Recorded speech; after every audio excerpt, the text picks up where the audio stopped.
السلام علیکم ورحمۃ اللہ وبرکاتہ۔ ناظرین کرام، امید کرتا ہوں کہ آپ خیریت سے ہوں گے۔ جامعہ مظاہر علوم کے استاد محترم حضرت مولانا مفتی ناصر الدین صاحب مظاہری نے تمام مدارس کے ذمہ داران، چندہ وصول کرنے والے حضرات اور چندہ دینے والے حضرات دونوں ہی کے نام ایک تحریر جاری کی ہے، جو کہ ہر مدرسے کے ذمہ دار کو اور مدارس میں چندہ دینے والے حضرات کو سننی چاہیے اور اس پر عمل بھی کرنا چاہیے۔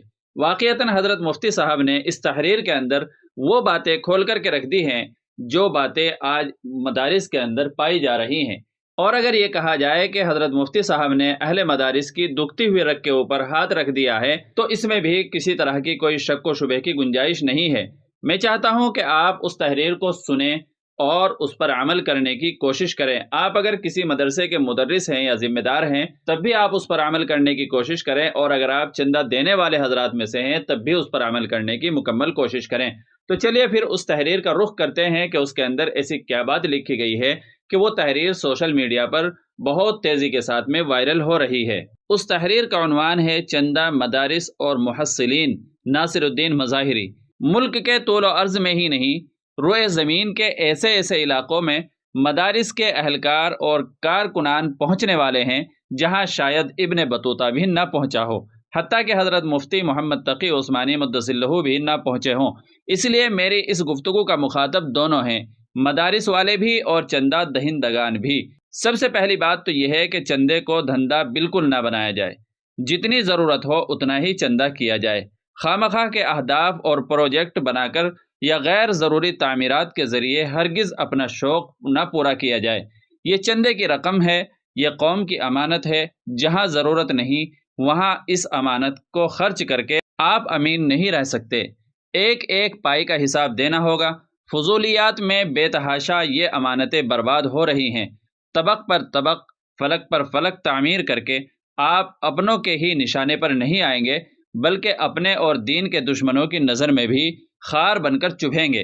اسی طرح آپ کا مدرسہ کس معیار کا ہے اور چندہ کس معیار کا کر رہے ہیں، یہ بھی سوچنے کی بات ہے۔ بہت سے مچندین کے مدرسوں میں طلبہ ہی نہیں ہوتے اور چندے کے لیے 10 گھنٹے کی فلائٹ پکڑتے ہیں۔ شکل ایسی نورانی ہے کہ سادہ مزاج دیندار شخص اس خضر صورت پر کلمہ پڑھنا شروع کر دے، لیکن اندرونی حالات اتنے خراب ہے کہ الامان والحفیظ، خدارا خود پر رحم نہ کریں تو امت پر رحم کریں۔ امت اب بھی بہت دیتی ہے، بڑے چھوٹے تمام مدارس امت کے ذریعے ہی پرورش پا رہے ہیں، لیکن مسئلہ یہ ہے کہ ایک ایک گاؤں میں کئی مدارس کھڑے کر دیے گئے ہیں، برادری کی بنیاد پر مدارس قائم ہو گئے۔ ہر اختلاف رائے ایک نئے مدرسے کا سبب بن رہا ہے۔ ننھے مکاتب کے محتمم صاحبان شاندار کاروں سے گھوم رہے ہیں، بار کاریں بدلی جا رہی ہیں، مہمان خانے صاف و شفاف، خوبصورت ٹائل سب کے سجائے مثل 5 اسٹار ہوٹل، اور طلبہ کی رہائش گاہیں بالکل طویلہ، درسگاہوں میں صفائی ندارت، مطبخ میں بدبو، بیت الخلاء میں سڑان، اور محتمم صاحبان کے بے داغ کلپ والے لباس۔ طلبہ کا کھانا نہایت غیر معیاری اور محتمم صاحبان کا ناشتہ شاہانہ، کچی روٹیاں، کچے چاول، سستا گوشت طلبہ کے لیے اور ذمہ داران کے لیے مرغ و مسلم۔ سوچے کیا یہی انصاف ہے؟ سیدنا حضرت عمر رضی اللہ تعالی عنہ عید کے دن غریب بچوں کے حالات کو دیکھ کر رو پڑے اور کھانا نہیں کھایا، اور ہماری حالت اتنی پختہ ہو چکی ہے کہ طالب علموں کا درد ہمیں محسوس ہی نہیں ہوتا۔ بعض مدارس میں جانا ہوا، دال اتنی پتلی کہ برتن کی زمین دکھائی دے رہی تھی، چاول میں بے شمار کالے گھن نظر آ رہے تھے، روٹیاں بھی یا تو کچی یا جلی ہوئی تھی، اور خرچ سالانہ بتایا گیا کہ 40 لاکھ روپے ہے۔ میں نے کہا یہ کھانا تو 10 روپے خوراک بھی نہیں ہو سکتی ہے، اتنے پیسے کہاں خرچ ہو رہے ہیں؟ بہت سے مدارس کے اہداف دیکھیں تو ہنسی آتی ہے، یعنی جن گاؤں میں ضرورت کی کوئی چیز نہیں مل سکتی، بچے نہیں جا سکتے، مہمان نہیں پہنچ سکتے، وہاں اتنی بڑی تعمیرات موجود ہیں کہ سوائے افسوس کے کوئی چارہ نہیں ہے۔ چندہ زیادہ حاصل کر لینا کمال نہیں ہے، چندے کو صحیح جگہ لگانا کمال ہے۔ یہ وہ نگری ہے جہاں اچھوں کے تقدس اور تقوی کے جنازے نکلتے میں نے دیکھے ہیں۔ مدرسے کا مال وقت ہے، پوری قوم کو آپ جواب دہ ہیں۔ کل قیامت میں ہر چندہ دہندہ آپ کا دامن گھسیٹ سکتا ہے، اس لیے ضرورت سے زیادہ نہ لیں، جہاں ضرورت زیادہ ہو وہاں چندے کے لیے نہ جائیں۔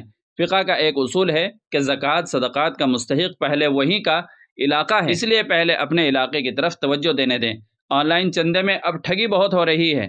ہرگز اپنے اکاؤنٹ کا OTP نہ بتائیں۔ نئے زمانے میں نئے فراڈ چل رہے ہیں، اس لیے ہوشیار رہیں۔ جھوٹ بول کر چندہ حاصل کرنا آسان ہے، لیکن آپ نہ یہاں ہضم کر سکیں گے نہ وہاں ہضم ہو سکے گا۔ قوم کی سادگی کا فائدہ مت اٹھائیں، اپنے وقار کا پاس و لحاظ رکھیں۔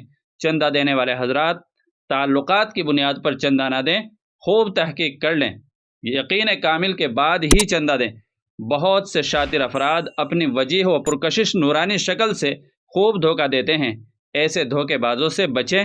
تحقیق کا جو بھی ذریعہ آپ اختیار کریں، آپ کا حق بھی ہے، فرض بھی ہے، قرض بھی ہے۔ تو ناظرین، یہ حضرت مفتی صاحب کا مضمون تھا جو میں نے آپ کے سامنے پڑھ کے سنایا۔ اس سلسلے میں آپ کی رائے کیا ہے وہ بھی کمنٹ باکس میں آپ ضرور تحریر فرما دیں۔ چلیے پھر ملتے ہیں، دعاؤں کی درخواست ہے۔ السلام علیکم ورحمۃ اللہ وبرکاتہ۔